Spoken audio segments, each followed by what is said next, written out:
Hey, from Toronto, this is Angie. Welcome back. Well, it's a sunny day, and honestly, the Toronto sun is so blinding, but I love it. In the last video, I talked about why I moved to Canada and why I moved to Toronto and how much I love my life here. I've also met so many people who choose to come to Canada or the US for a variety of different reasons, whether it's better education for themselves or their family, or better job opportunities, or improved living or political environment. Well, this all sounds nice. However, life is not just all rainbows and butterflies, so is immigration. There are quite a number of challenges, a lot of unexpected difficulties that before coming to Canada, a lot of people just honestly have no idea about. So in this video, I want to have an honest talk. I want to, that freaking siren, the fun of living in Toronto. So in this video, I want to talk about the top challenges that you as a newcomer to Canada might encounter and stuff that you have to probably consider before coming here. Let's get started. First and foremost, the good old immigration or visa process. As I mentioned in my last video, Canada does have a more friendly immigration and visa process. It takes much shorter, it is way more easier to do. However, it is still a lot of work and involves a lot of wait. I mean, in my own example, I submitted my work permit about 4 months ago and basically have heard nothing during the past 4 months. And the timeline for express entry has now also extended to more than 1 year. I mean, I can tell you the wait and the uncertainty in this process is definitely grueling. I mean, I can't even remember how many mental breakdowns and tears I've had. And couple this with COVID lockdown, I want to say that it is pretty accurate that I was and probably still am a hot mess. So this is a process that is out of our control, and my heart goes out to all of the immigrants out there who are experiencing the same predicament. We're all in this together, and eventually it will probably work. Second, language and communications. To all of my immigrant friends out there whose first language is not English, you know that it is damn hard to move to a new language environment. In the beginning, I just could not for the world understand what other people are saying. And then it got slightly better where I start to understand, but I cannot express my thoughts or myself. It is as if I lost the ability to talk. And for someone who loves talking too much, you know, it is really hard for me. I still remember the story of when I first moved to the US and I was staying with a very mean host family and I wanted to report them to the city hotline. So this is how the conversation went. Hey, I want to report my host family, but I do not speak English. Okay, miss. So what language do you prefer? Is it Mandarin or Cantonese? What? Mandarin or Cantonese? Honestly, at that time, I had no idea that there are two different types of Chinese. It's Mandarin or Cantonese. And the third, loneliness. Being away from friends and family is definitely really hard. And now coupled with COVID, where international travel is so much prohibited, where you are worried that you aren't able to go home or you aren't able to come back, it's definitely super stressful. In my own case, I have not seen my parents for 2 years. I mean, I'm probably one of the lucky ones where I have very close family here and they have been super supportive and have welcomed me with open arms. But still, I miss my home country, I miss my family. And the other aspect is, after you leave home, major holidays will never be the same. I just always had this fond memory of being able to celebrate Chinese New Year with my family. And although I still do the same here in Canada, it is just never the same.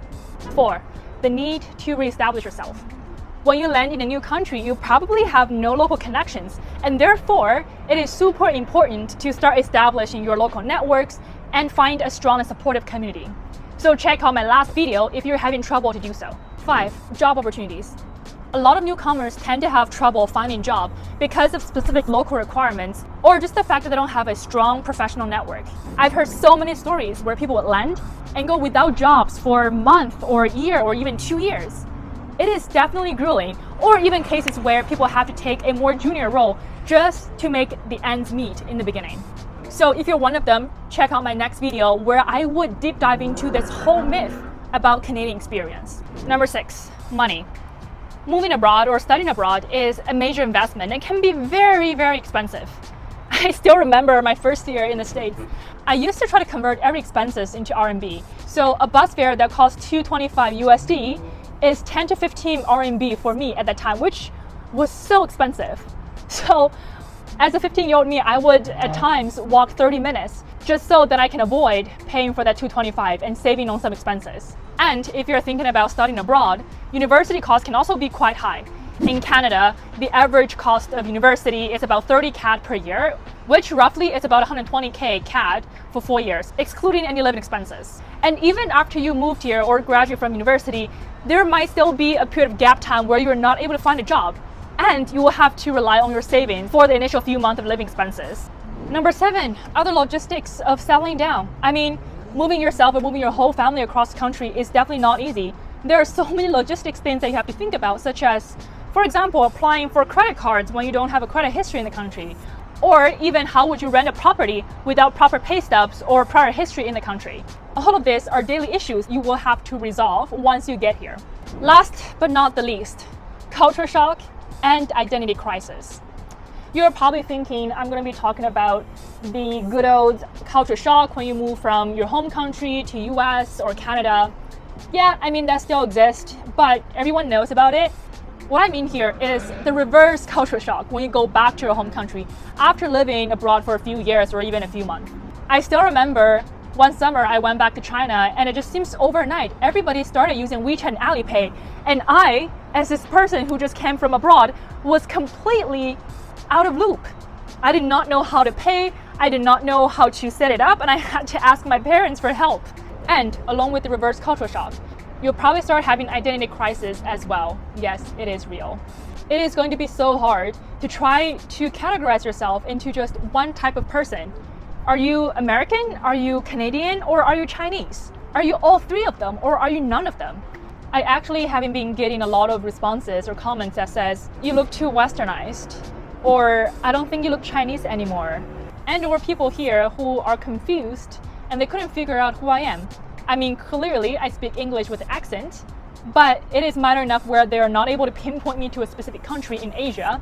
Obviously, duh, because all of my Asianness. But this is something that not only me, but also a lot of other immigrants who struggle with on a daily basis. And it's just a simple reality. So these are the top 8 factors that you should consider before moving to Canada or North America. And the bottom line is, it is not going to be an easy journey, and it's so important to understand what is that driving force and what is the purpose that leads you to make this decision. And ask yourself repeatedly, is it worth it? Are you going to be okay with all these different sacrifices that you have to make? And in the end, good luck with your journey. Until next time, bye!